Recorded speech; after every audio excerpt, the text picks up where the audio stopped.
So Reba set up a room for them in the conference hall of this resort. And it had these tables set up with just whips and collars and masks and handcuffs and a swing set and just bondage gear, which she said that she wanted to introduce these couples into the landscape of yes, and how she wants to open their eyes, give them a judgment-free zone of letting everyone in and try stuff out that they've never felt comfortable messing around with before, and ask questions and that sort of thing. How shocked were you when the first person to jump in was Brandon?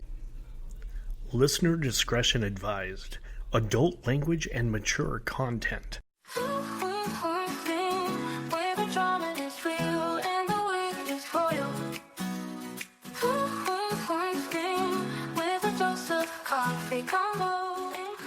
Welcome back, everybody. This is Two Queens, One Screen. I'm Jen. I'm Keeley. And we just had our birthdays, so we're in very good moods.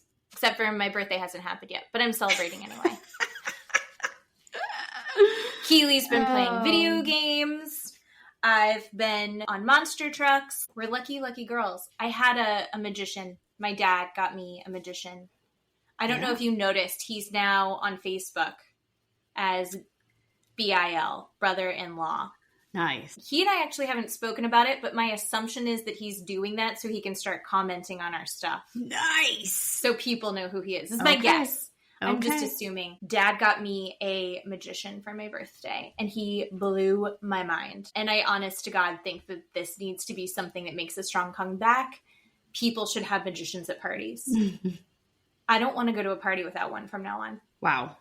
That's how I genuinely feel. How's your week going? It was pretty good after the whole arcade and skating with not quite teenagers. It was pretty fun. Had a good time. Are you sore after doing that? No, it's okay. It's not bad. I just took my kids skating and I didn't go because I was like, I'm not falling in front of preteens. I don't have the emotional bandwidth to have children laugh at me. No. I'm not going to do that. Well, it's not for very long. And then the next day we let them go to the mall and they just did their own thing, which was lovely because we got to do our own thing. When they hit that age that you don't have to hold their hand the whole time, and you're just like, go, and then come back eventually, please. Yes. Just check in. It's amazing. It was good. Nice. But other than that, I wanted to ask you something about this week's episode of Real Housewives of Beverly Hills. I'm loving this season. Yes. It's not as high stakes. I guess technically for like Dorit it is. But in general, I feel like it's toned itself down a little bit to not be stressful to watch it anymore. Yeah. Is my feeling. Yeah. So this week's episode, they're still in St. Lucia, and it's the evening. They just landed. They're going all to dinner. And Bose talks to Dorit, and she says, because Bose, Dorit, and Erica are sharing a villa. Oh, I would love to be there. Yes. So that would be the villa I want to be in. Yeah, it's basically a house, right? Yeah. So Bose goes to Dorit and says, hey, my side of the villa, I have an open shower, like this beautiful walk-in shower. If you want to come look at it, if you want to come use it, feel free. So Bose is telling the table this story, and Bose is saying, Dorit has this adverse reaction and says, I don't want to do that. And Bose says, well, what do you mean? And Dorit says, I don't want to be naked. And Bose says, well, you don't need to be naked in front of me, obviously. And Dorit says, well, I don't want to be naked. I was never naked in front of PK. I'm not naked in front of my husband. Oh. I'm not one of those people. Mm-hmm. And Bose looked at the table of everyone and was like, are you ladies not naked in front of your husband? Like who doesn't do that? And then, they go to the interview and Bose says, I just find that so weird. Like, I want to be naked in front of my husband. I'm naked in my own home. I'm one of those people. And I just wanted to ask you that. Are you one of those people that are comfortable being naked in front of your husband? Obviously, you're not going to walk around naked in your house with your kids there. Yeah. But, like, if you're in your bedroom, are you comfortable doing that? Now that my kids are older, it's obviously much more regulated. Like, when they were little, it would be kind of whatever, and then they hit pre-elementary school and you're like, well, definitely need to have at least a towel on if I'm walking from the bedroom to the bathroom kind of situation. Yeah, I'm pretty comfortable with it, I guess, to an extent. But then also I heard French women are never naked in front of their husbands because it keeps the mystery alive. Mm-hmm. So then since I saw that on a TikTok, it's really affected me. I'm like, oh, I should leave something to the imagination. But then there's some nights where you're like, I'm tired and I'm bloated, so I'm just gonna Winnie the Pooh this in like a big t-shirt. Yeah. But I don't think that's sexy because I probably had nachos. Yeah, I'm a pretty comfortable naked person. Well, Jennifer Tilly tells this funny story, and I think they had a commercial about it where I think her one of her boyfriends, maybe her first husband, she was doing a photo shoot in a bathtub with bubbles. Mm-hmm. And she was naked, actually naked in this bathtub underneath the bubbles. And mm-hmm. she stood up to, I think, take a break or move somehow. And her boyfriend was there. She's telling the table, her boyfriend was there. And she stood up and the bubbles slid down. And her boyfriend was just horrified and was like, Jennifer, you're naked in front of everyone at the photo shoot. And she's like, right, I'm doing a photo shoot. And he's like, you're naked. And she explained that he had never seen her naked, that when they had sex, she would, prepare herself, I guess, put on her makeup, do her hair, get into bed, take off her clothes, and then he would come in the room, take off his clothes underneath the covers, and then they would have sex. And she was like, that's how he wanted to do it. I should have saw that as a red flag back then, but I didn't. So my question was in the context of, is it a red flag, right? If your boyfriend or husband, I guess, doesn't want to see you naked? Or yeah, 100%. Why wouldn't you want to see? I don't know. I mean, if you're trying to be like Midge Maisel, like all done and everything prepared for it, and like, I'm uncomfortable with my body, so I don't want you to see it all. Let's turn the light off. That's one thing. But like, did PK not want to see her naked? Right. Unless, or is she like, she's such a perfectionist. Mm-hmm. I'm wondering if she's self-conscious. Although she looks incredible. Yeah. So I don't know. I mean, I think there's some weirdness. I think that's a red flag with Dorit and PK, that one of them, one or the other, maybe has some issue with that, because she fully, obviously, expressed without hesitation to Bose, look, I don't do that. I don't walk around in front of him. He doesn't see me naked. And I don't know. I'm not a naked in front of other women person. Like, if I go to the gym, I am going to drive all the way home before I shower. Not going to get naked in the shower. Also, like, if I'm going to the bathroom, I don't want to talk to someone when I'm going to the bathroom. When you, like, if you're, like, at Target with a friend and you both go to the bathroom at the same time, I need that conversation to stop. I always feel obligated to keep the conversation going, but I hate it. I hate it the whole time. I want to pretend the second that I walk in that bathroom door, unless I'm washing my hands, I want to pretend like we don't know each other. I want to suspend reality in that moment and just do what we need to do and then never speak of it again. Well, I was watching them talk about being naked, and I was realizing that with Steve, I'm completely comfortable being naked in front of him, like changing my clothes in the bedroom or taking a shower, and he's at the sink doing whatever he's doing, and it's completely fine. But in my first marriage, it was horrific for me because every time I was naked, right, my husband wanted to have sex every single time. And that's what I equated it to. And so I was terrified. I was terrified to be naked in front of him because I didn't want to have sex, because it was, I never had the choice. It was never my choice to have sex. I was never the one that wanted to have sex. He was always the one calling the shots. This is when we're having sex.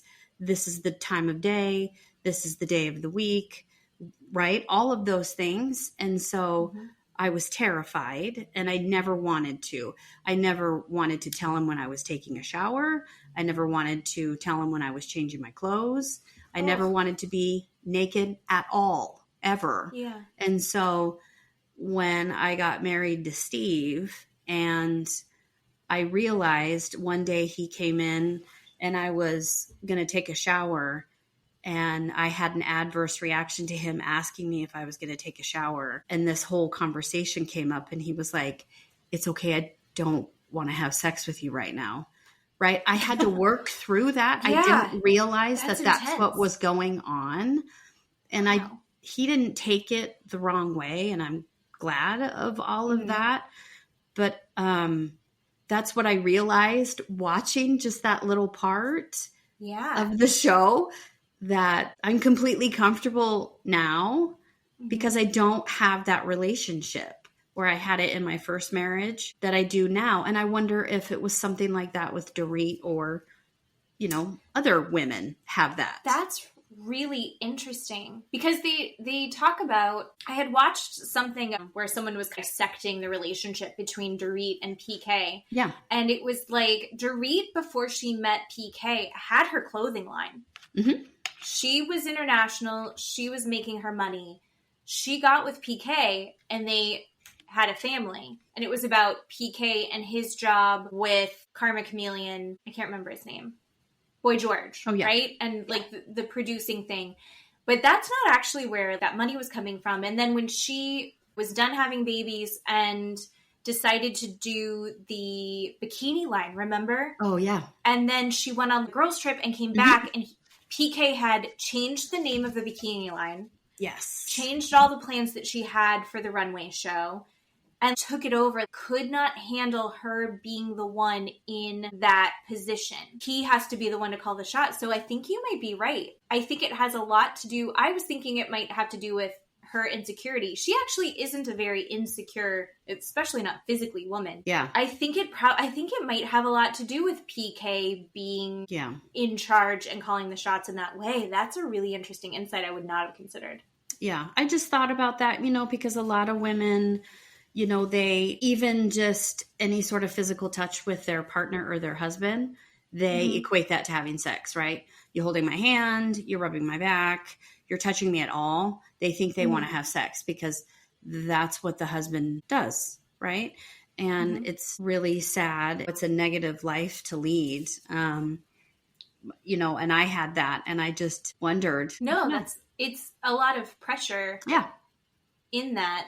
And then, so that's carried for Dorit. That's carried on across the board. Oh, it's very freeing to not have that pressure. I mean, obviously we're not walking around naked, and I don't think that you are either. But if you're in your own home, in your bedroom, and you're able to change your clothes, obviously with the door shut and things like that, and you're not having some neurotic breakdown, right? That's a win. I did grow up with a mom who was too naked. I had a too naked mom. A mom that was naked all the time in front of all of us all the time. So I'm never going to do that. Okay. Right. And then also I have boys. So yeah, I had to put all this away when they were really little. Yeah. So when you watch it this week, just look at that. Watch for that conversation. Yeah. All right. Do you want to talk about some other marriages falling apart on reality TV? Oh my gosh. This is the next to the last episode, everybody. Holy smokes. We have next week, we are going to have our recommitment ceremonies or not. Or not. Yeah. Or not. They called this the last frontier, and I'm not quite sure. Why? I think because they were running out of the lasts. Oh, probably. I guess. This one had a lot of therapy. They threw all the therapy at the end. Yes. They were like, we don't really need it until the end. And I don't think anyone figured anything out. This one, I feel like the Between the Sheets and the actual show were two different shows. Two different shows, people. And I feel like Between the Sheets was better than the actual show for me, anyway. And these producers, I'm so irritated at them. I know. My God. I think what we should do is start light and easy and then get load on to the more intense stuff. All right. Hit it. So I guess we have to start with just at the very beginning of the episode, we got 2 seconds of Gino and Jasmine ending a group therapy. Yeah. And Gino is saying, and we had talked about this last time, he said that he wants her to share her location so he knows where she is, and then he might feel more comfortable with the open relationship. Okay. And then she's like, great. And she immediately shares her location in that moment at therapy. She's like, my location's turned on. Yeah. Here you go. Yeah. We talked about location last time, and I guess it's about trust and comfort. But again, I think if you're checking someone's location because you don't trust them, then it's really not a useful tool. No. Because if you don't trust them, then you don't trust them. Well, it's another way for him to control, just like Reba said. Yeah. Yeah, he's gross. Yeah. So everyone is confused by this, and he turns himself into a victim, which we need to wade into that a little bit more deeply, because there's a lot that happens between Gino and Jasmine. So that's the end of that group therapy. They gave us literally 2.5, 3 minutes, and then they're like, this is the end. Just throw it on the end. Again. You've got that, and you've got the Between the Sheets. We didn't need that spread across 2 episodes. We didn't need to have to give that little preemptive bit in this podcast. Yeah. Let's see. Darcey is leaving. Darcey's about to fly out because they haven't decided to go to the next group therapy yet. Darcey's leaving, and I am in the twilight zone with these women because Stacy's worked out some of it with Florian. She's deciding whether or not she's going to trust him, but she's 100% back on twin power with Darcey. Darcey was destroying her marriage 2 days ago. And then Darcey was like, I think Florian walked someone home. And she's like, what? Now she and Darcey are back in their power. Stacy's already sad that she's leaving. This is insane to me. They just immediately revert. What made it even more obnoxious to me is they don't say anything of substance to each other. Yep. They say coffee mugs, or you know how people will get the little signs that they put on their desk? It's like hang in their kitten thing. Yes. It was like, stay in your power. You got this. Yeah. Listen to your heart. Listen to your gut. I got you, girl. It was just like the most nonsense conversation. It was worthless. Yep. But they both feel very connected again. Darcey also then gets interviewed and is like, I don't really think anything's going to change. I don't think this did anything. Then they all go to another group therapy, as in the final check-in of group therapy, which would have been helpful to do more of these. Of course. And they have each couple give one word to sum up how they're feeling in their relationship. Yeah. Right then. Florian and Stacy, Florian goes, it's better. Yeah. It's better. I think we're on a much better path. Like, he's just never has bought into any of this. And he's like, it's great. You guys did a great job. We're doing great. Everything's fine. Because he's so avoidant. Stacy says she's conflicted. And she said basically that she doesn't feel like the trust issues are resolved, especially now that there's this whole new thing that she has to grapple with that Darcey brought up. And she wants to see more action from Florian. She's like, I want you to look at me when we're talking. I want you to not yell at me. I think that they are going to be in this cycle forever. Yeah. I think he's going to give her a little bit and she's going to go, look, it's fixed. And he's going to go, family. And she's going to go, oh yeah. Yep. And then they're just going to end up doing it again. Yeah. But also she said that she's worried that that's what's going to happen. So maybe she recognizes it. Maybe she's finally going to end it. I don't know. Well, if she never forgives him for cheating, then this is what will happen. The other person, like I've said, I will say it 100 more times. 101. Here we go. Mm-hmm. If the other person cannot forgive the cheater for cheating, you need to leave the relationship, because if you keep holding it against that person, it's just ruining both of your lives. It's not fair to the person. I know he cheated, right? And I'm not saying the cheating is okay, but you cannot keep punishing him over and over and over. And that's what she's doing. All she does is punish him. All she does is bring it up over and over and over again because that's what she wants. That's what she likes. That's what she's used to. And that's what their cycle is her punishing him for him cheating. He says it's better because he apologized. And she's like, okay, thank you. I love you. He said, I love you back. That's what he saw. That's why he thinks their relationship is better. So I don't understand. And then she turns around and says, well, there's this girl in Miami. Are you fucking kidding me? You just told your husband, I love you. Thank you for saying I'm sorry. Are you serious? The man is so confused. Stay in a lane, pick a lane and stay there. It's not even that she's just unclear, I think, with herself about where she wants to be. I think she wants everything to be fine. And he's like, you want it to be fine? Then it is fine. It's fine now. Look, shut up and let's go. She has all of these conflicting feelings about her relationship with her sister and her relationship with her husband and her mistrust of her husband, and also the fact that she and her sister are bitches to each other. All of it's so tangled in with each other so that one little step forward feels like a relief, but it's tangled up in everything else, so it's not really getting better. I think they're just going to keep doing this. Yeah. Oh, yeah. But it's not all him, is what I'm saying. No, I don't think it's all him. Because I think she's going to participate exactly the same way. Yeah. And do exactly the same things all over again. Because if she can 180 on her sister like that... And then they give us the little sneak peeks. We see little tiny bits of the recommitment ceremonies. And I genuinely am 50-50. I don't know if they're going to recommit or not. Yeah. I can't tell. I can't tell either. Same with Julia and Brandon. Yes, ma'am. So Julia and Brandon, let's see, Brandon's word was momentous. She said, I'm going to get a second opinion. And he's like, great, everything's fine. Amazing. And she's like, okay. Her word is family. And he's like, yep, because we're going to do this family thing. It's all going to be great. And she's like, no. I mean, all of our family is an issue that is still happening. Your parents and my parents. I think he is so one-track mind on baby. Yeah.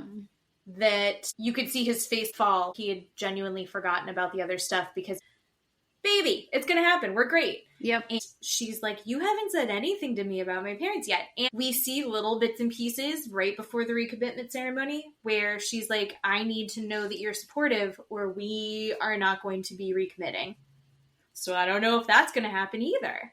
Right. Because he does not seem supportive at all.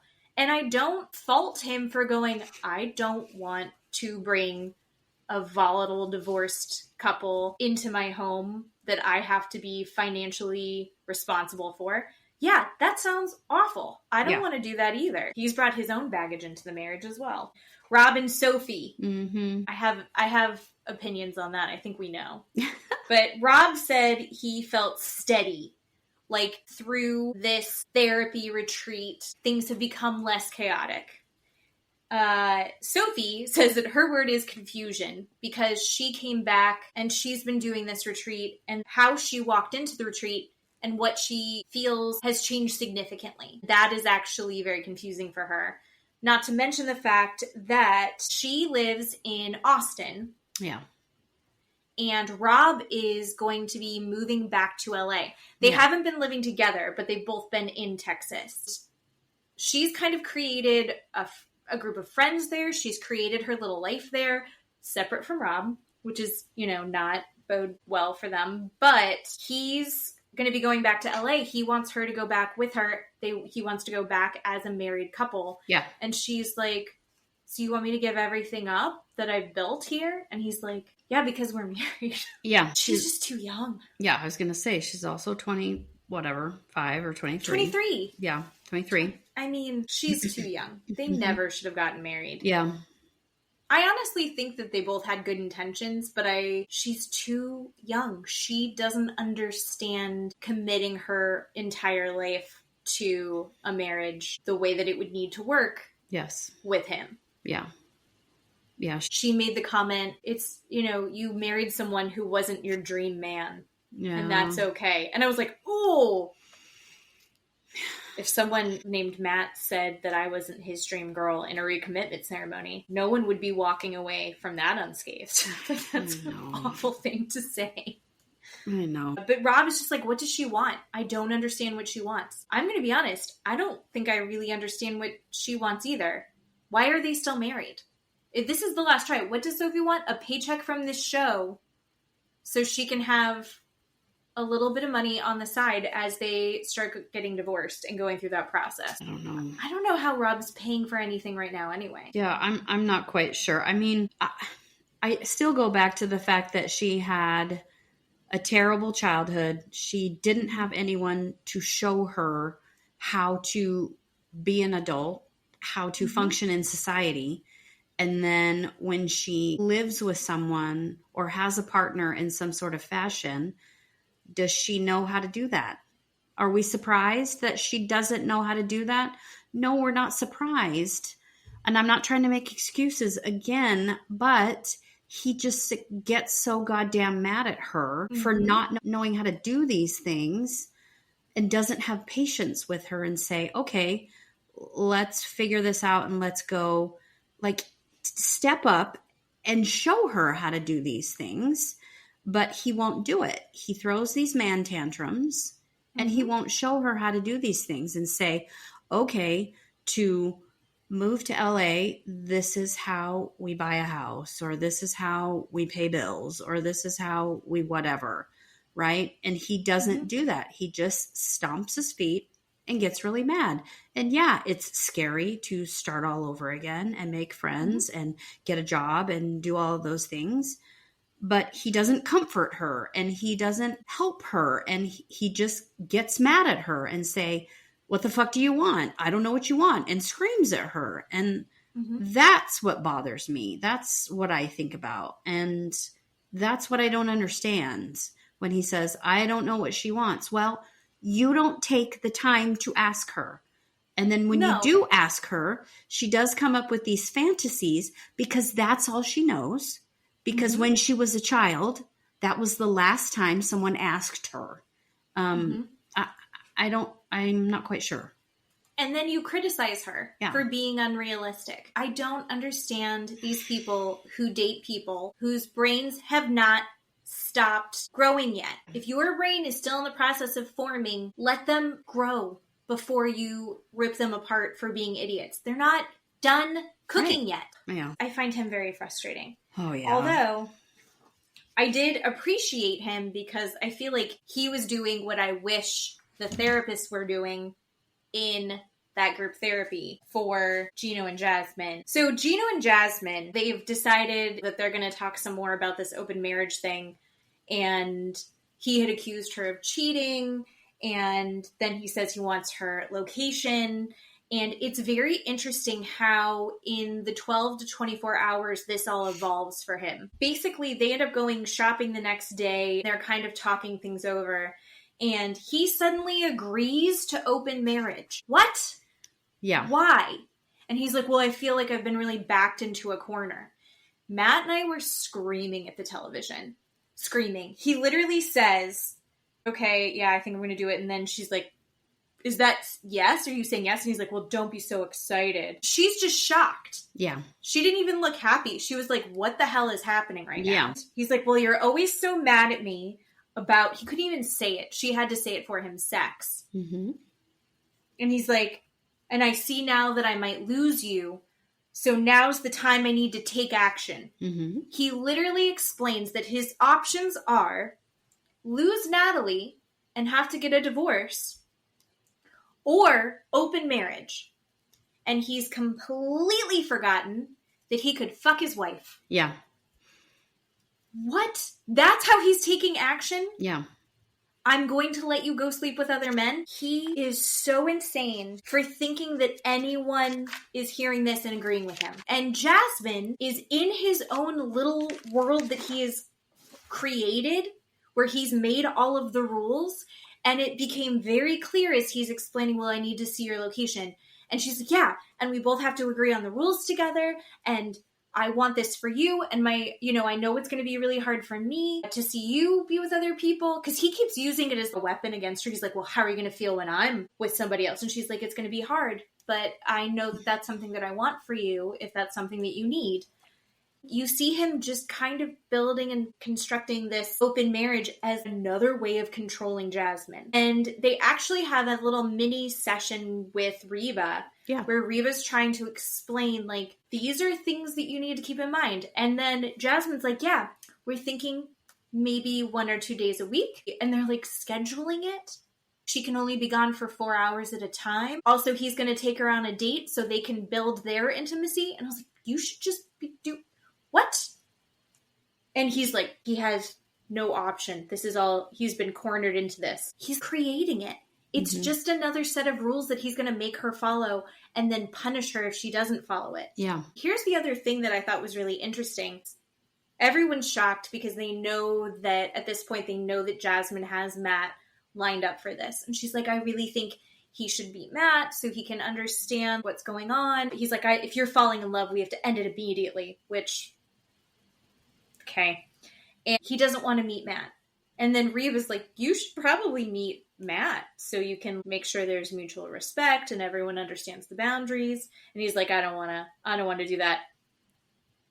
I literally laughed out loud when they decide to have a FaceTime call, but Gino doesn't have to look at Matt and Matt doesn't get to look at Gino. Yeah. I thought that was so uncomfortable. The whole thing was so weird.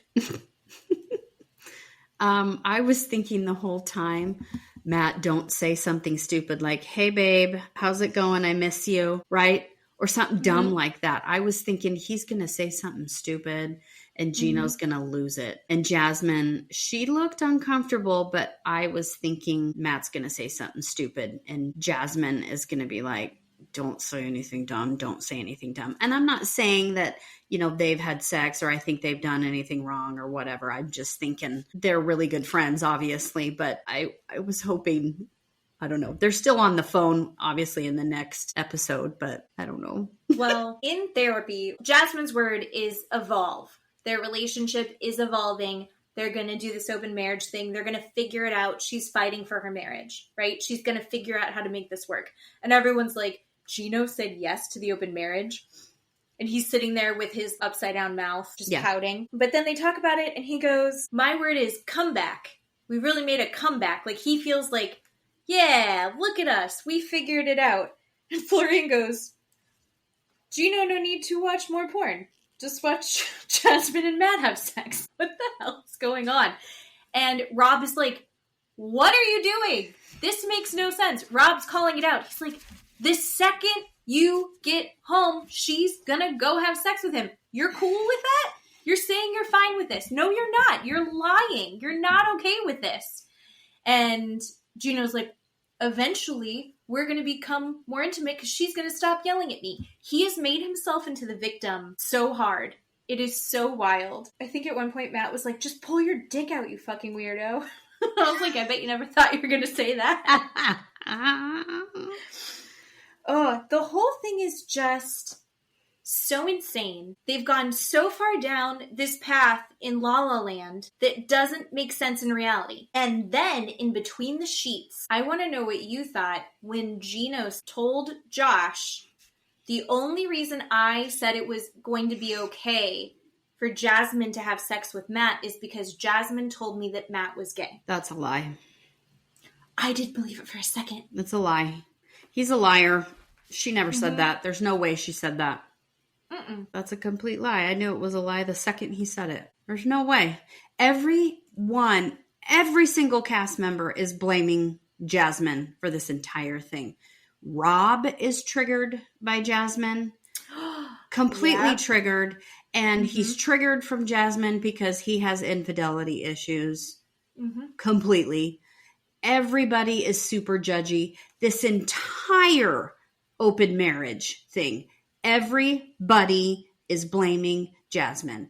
Everybody. Rob turns around and says, the second you leave, she's going to go cheat. Florian, just go watch Jasmine cheat. Every single person says it's her fault. Why is it her fault? Well, Why? all the men are saying that. I think Stacy's on her side. I think Julia's on her side. I think it's because she's actually getting what she wants is part of it. She's not going to get it from Gino, so she figured out a way to do it. Whereas you look, I think Reba made such an amazing point because Reba said, Rob is so triggered because he doesn't practice ethical non-monogamy. Right. He practices non-ethical monogamy. Right. He is cheating. And so when he watches someone have that conversation, whether or not it's going to work out for Jasmine and Gino, which it's not, just them having that conversation in the light of day to say, hey, you're not meeting my needs. Yep. I haven't been laid in forever. Yep. This isn't okay. I would like to have this and I could get it over there. Yep. Let's figure out how to make this happen unless you want to do something else. Is so triggering for Rob because he is resentful because he doesn't feel like he's allowed to have those conversations. Yep. He can't have those conversations because he's already done it without those conversations. Yep. Reba called him out so hard. Yep. In between the sheets, not to his face. Right. But he was freaking out. And then he ended up saying at one point, how is it fair? She's like crying and she's like, I haven't had sex in over 9 months. And he goes, I also didn't. So, but that doesn't mean I get to go out and cheat. She's like, I'm not cheating. After watching her react and after watching her have these conversations over and over and over again, I do think that she has had maybe an emotional affair with Matt. I think she is emotionally connected to Matt. I think she's physically attracted to Matt. I don't think that she's crossed the line. I don't think that she would go through all of this and possibly have to give that up if she already had it to do this. I think she's crazy and wacky. I don't think she's bad. I just think this is the wrong solution to this problem. But I get why she's trying, because what else is she supposed to do at this point? Yeah. Well, I think the women are judging her. And I mean, even between the sheets, I think Julia, Stacy, Natalie, Sophie, I think every single one of them. Disappointed in Sophie. They super judge her super hard. And this whole situation is something Gino created. But Jasmine is the villain in this. It's disgusting. And then he turns around and makes himself the victim. No. Mm-mm. She put me in a corner. Yep. No, you put her in a corner. Yep. She put me in a corner, he says, and I only agreed because she said he was gay. I'm sorry. No.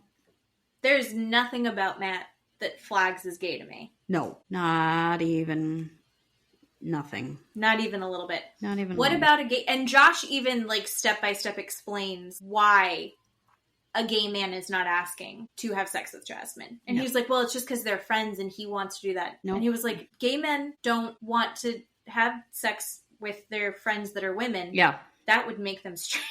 He was like, well, maybe he's just going to eat her out or something. Yep. He was like, no, I think they like that even less. Yeah. You could see Gino threw that out there as a last-ditch effort to try and look like the victim in this. Mm-hmm. Josh was like, no, that doesn't make sense. Nope. But somehow Josh still took his side. Yeah. Even though it was so clearly a lie. Yeah. He's like, Gino, that's why none of this makes sense. It's weird that she would say that to you. It's like, she never said that. I don't believe it for a second. Josh is the king of victims, though. Yeah. I just hate him. And it's fun because I think at least all the women also hate him. Yeah. Nice. He's talking with Rob before the group therapy and about how he's gone through this whole thing and it's been really horrible with Natalie. There's been some good moments, but there's been a lot more bad moments and it's been really emotionally draining for him. You were the only one that was allowed to leave and you left multiple times. You pushed her away multiple times. Yeah. You have been flirting with one of the girls that's also here and put her in a weird position that you knew would make her crazy. Yeah. And she did. Yeah. You've been talking shit about her nonstop. and 2 nights ago could not get out of her space because you got a boner. Yeah. I'm so terrified.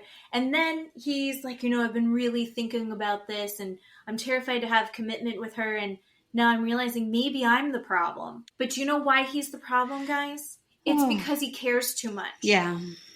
He cares too much and he's too worried about her. He's too worried about her. What's going to happen to her if he's not there to do everything? Fuck off. Yeah. God, he sucks. And again, I don't like Rob, but Rob was I liked his insight, which was that Josh has always been 1 foot out, 1 foot in this relationship. Yeah. And he's like, we call that Captain Save-A-Ho. It's amazing. And I think that that's kind of what Josh was trying to do, but only as much as he wants to. Oh, sure. He didn't go to the strip club, meet a stripper, and go, I'm going to fix your life, and then invest all of his money in it. I think he met Natalie and went, I'm going to make your life nicer, but over there. I don't want to. Don't call me, I'll call you. Right. Then they give their words in therapy. And Natalie says that her word is wall.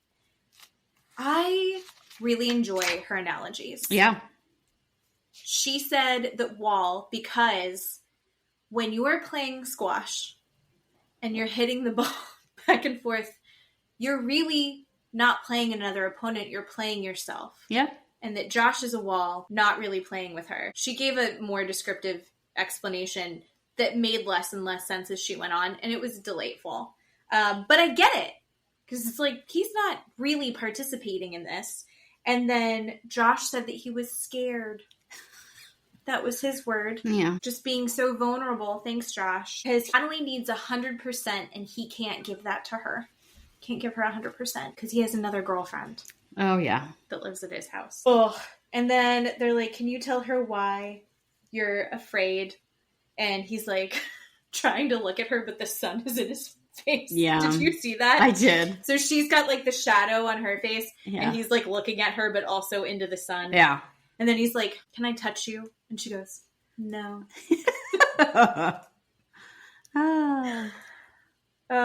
And he just kept saying, if I'm the problem, if that's me, I'm so sorry.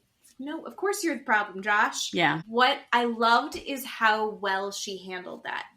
I thought that was the best that she could do. She's smiling. She's very calm, which I think is probably scary. And she was like, I am relieved. They're like, what's going on, Natalie? And she's like, no, I'm relieved. This is the first time he's ever been completely honest with me, and I respect honesty.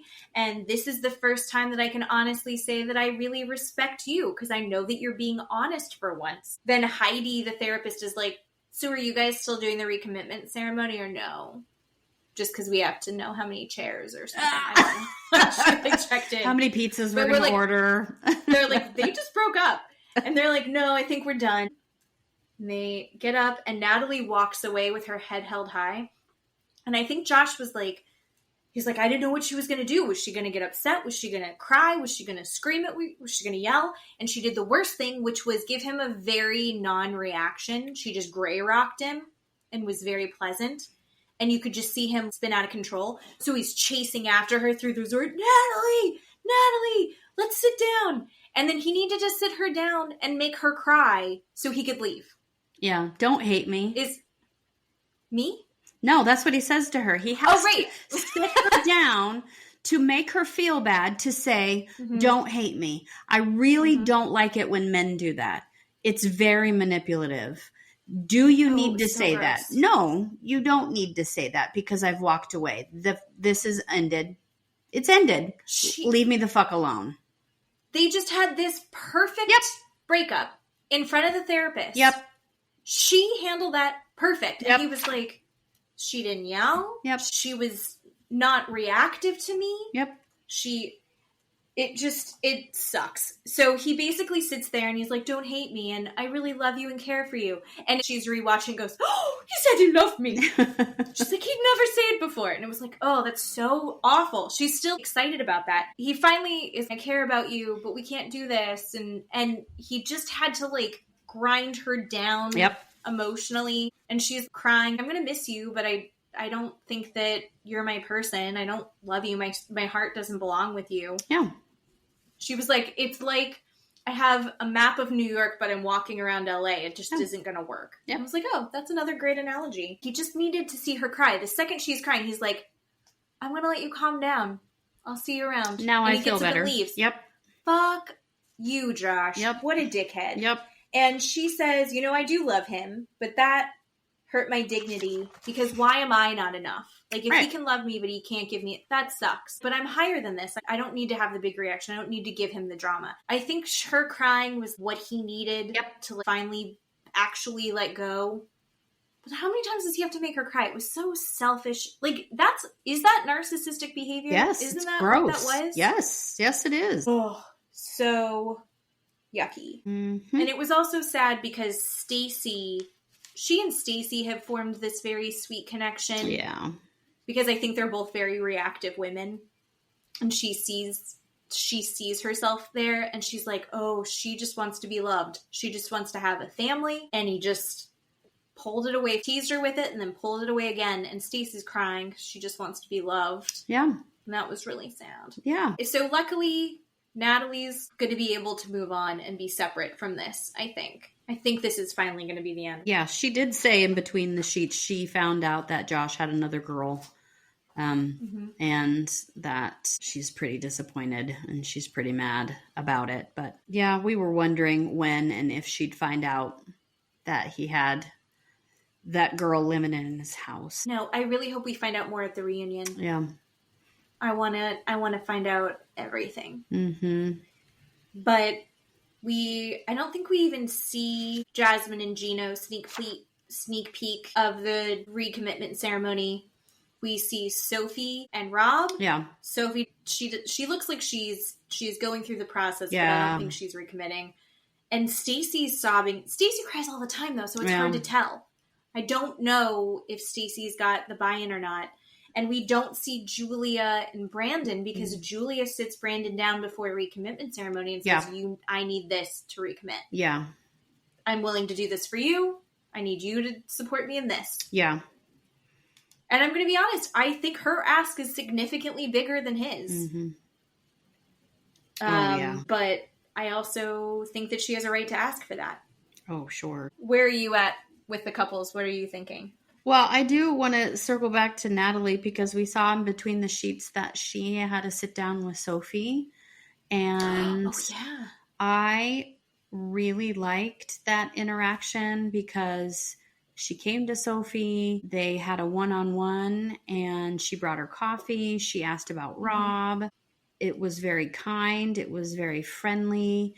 She was very interactive with Sophie. And then Natalie apologized for everything that Natalie did and said. Natalie said, look, I was very weak.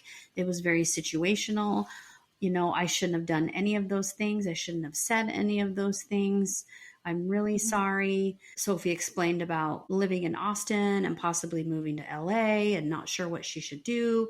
And Natalie was very sweet, I thought, and said, if you move to LA and you give me a chance, I'm a very good friend and I'm a nice person. You could see a different side of me and we could hang out. And then you go to between the sheets and a clip to Sophie and being a raunchy bitch, which I thought, and saying, I don't like Natalie. And no, we didn't hang out. We have a mutual friend. And the friend said, we're going out to dinner. Natalie found out Natalie wants to go. And Sophie said, no, she can't go. She can go pound sand. I don't like her. Tell her no, she can't come.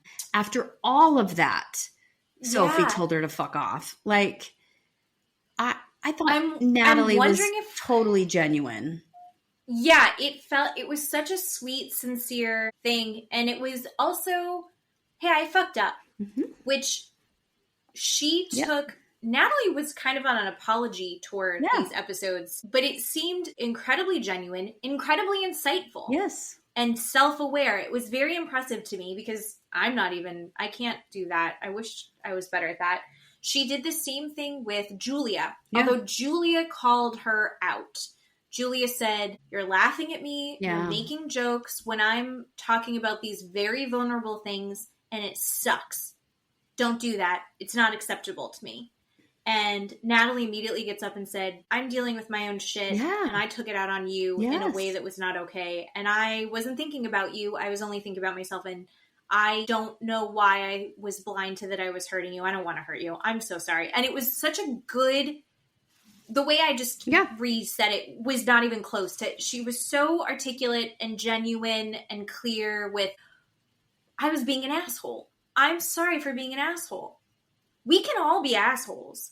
I think it's going, okay, I'm not cool with how I just behaved. I would like to fix this. And I think she genuinely wants to. Now, I genuinely think Natalie does want to.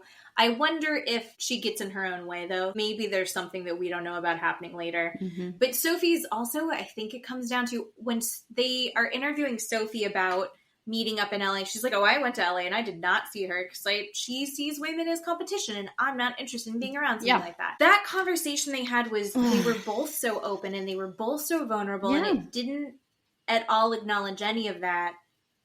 I think Sophie's just so immature. Yeah. And I think that she's going to hold a grudge when it's convenient. And I think that's what that is. Yeah. Because Natalie wants to be a girl's girl. Yes. And she was with Stacy, and she tried to do it with Sophie, and it was super disappointing. Yeah. I felt bad for her.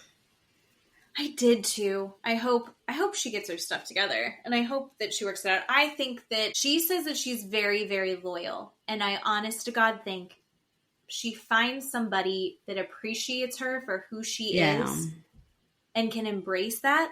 I think she would be like the best wife. Mm-hmm. Your house would be so clean.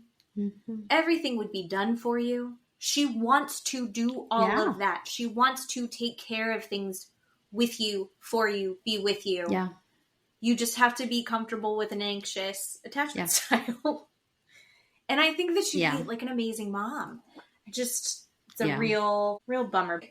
Honestly, I think he released her finally. So all of that's finally over for her. So hopefully she is starting fresh. Yeah.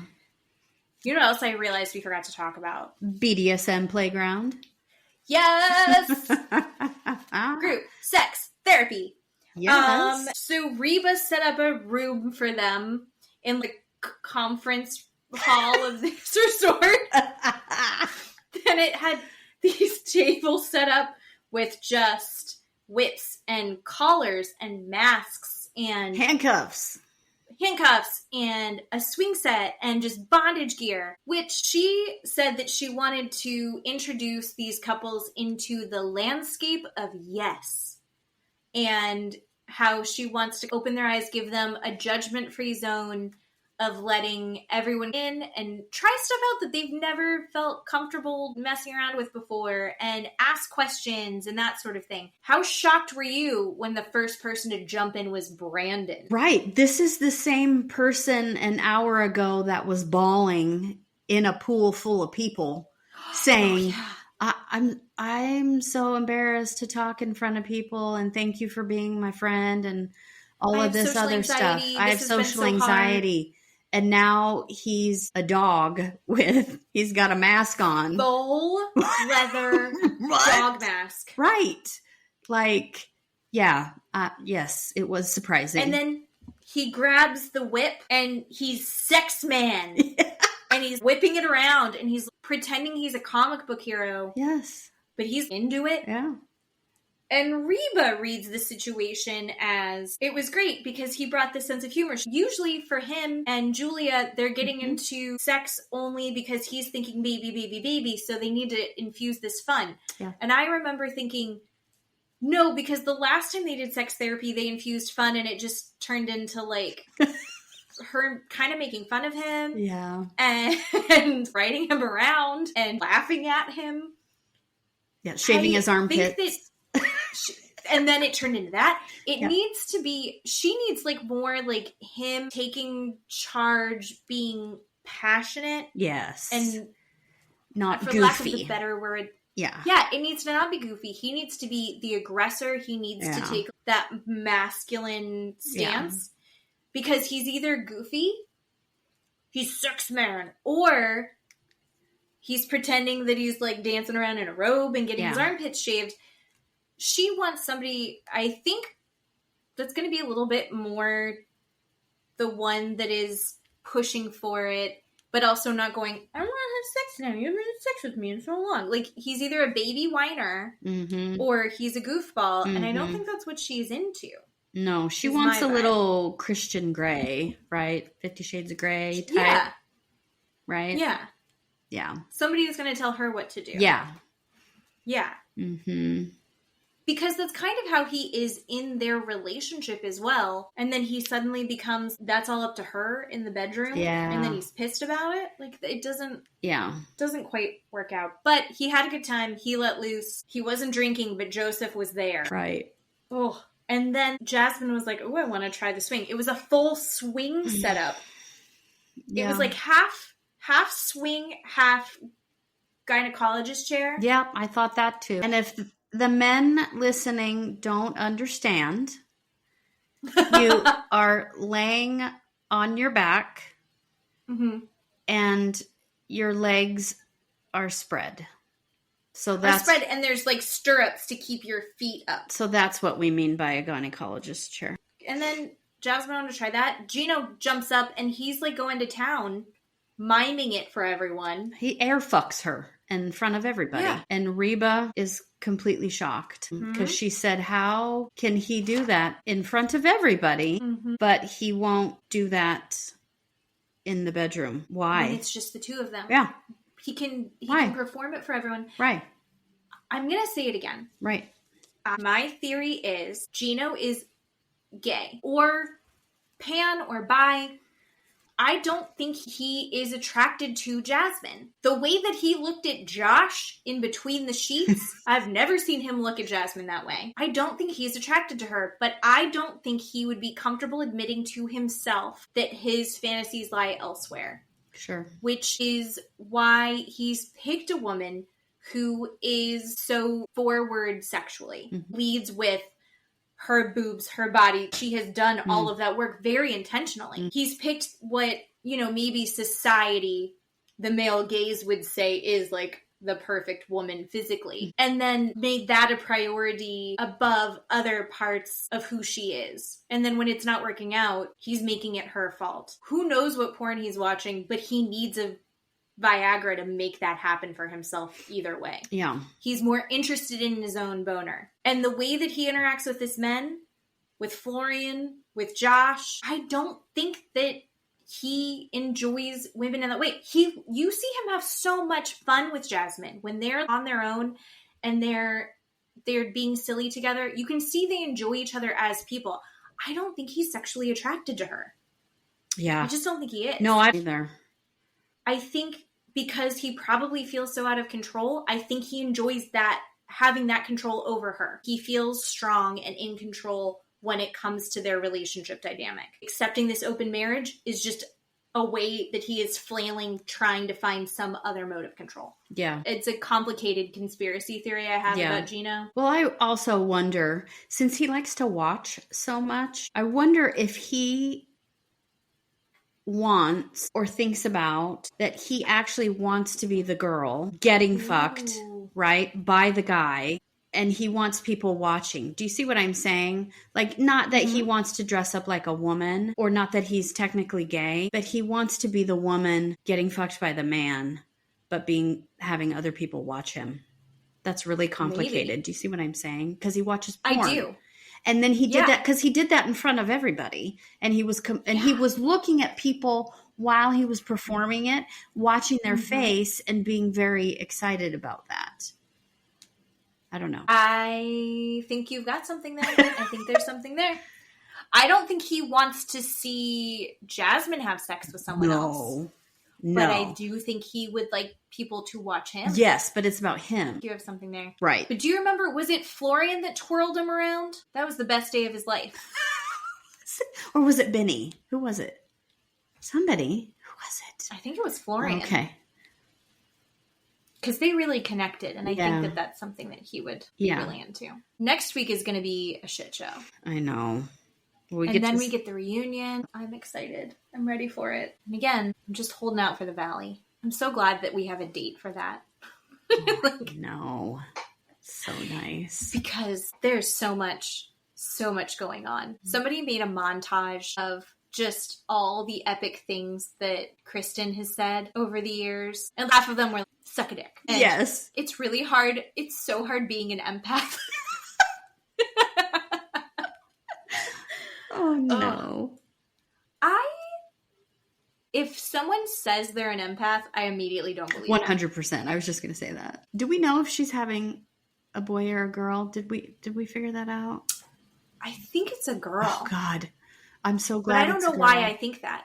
I think that, too, because that's what she deserves. She deserves to have a girl to know the trauma. Well, I'm glad it's a girl because she would be one of those boy moms. And I am a mother of sons. I'm not a boy mom. But the boy moms that are like, I'm the first love of their life. Like, if she had a son and then when he gets his first girlfriend, she's going to unravel. Right. Her daughter's going to say, suck a dick, Mom. And Kristen's going to be like, oh my God, what do I do? Right. Oh, it's going to be fun. No. Oh, it's going to be so good. Yep. We've got a lot of good TV in our future, and I feel really positive about it. Yes. All right. Well, I am going to catch up on Real Housewives so I can actually have a full conversation with you about it. Oh. And I'm just ready for next week. I know. And we don't have to watch Captain Save-A-Ho anymore. He's gone. Anymore. Yeah. We do see Natalie at the recommitment ceremonies. We don't see, because she's just going to be supportive. Yes. Look at Natalie. See? It's not even about her and she's showing up. That could go one way or another. We'll see. But yeah, he's not there. He drove home. To his girlfriend. Whoops. He's had the whole time. Fucking Josh. All right. So we've saged our TVs of Josh. Yes. For now. But not your TikTok. You just sent me another video of him. I did. Ugh. Yuck. He can't stop. I am so glad he doesn't have another venue onto television right now. I know. I would let Sandoval back on my TV before I would let Josh back on my TV. Oh, yeah. That's how serious this is. Mm-hmm. And on that note, it's been a pleasure listening to me and working with me today. Happy birthday to us again. Happy birthday to us again. All right. Love you, miss you. Love you. Miss you. Bye. Bye-bye.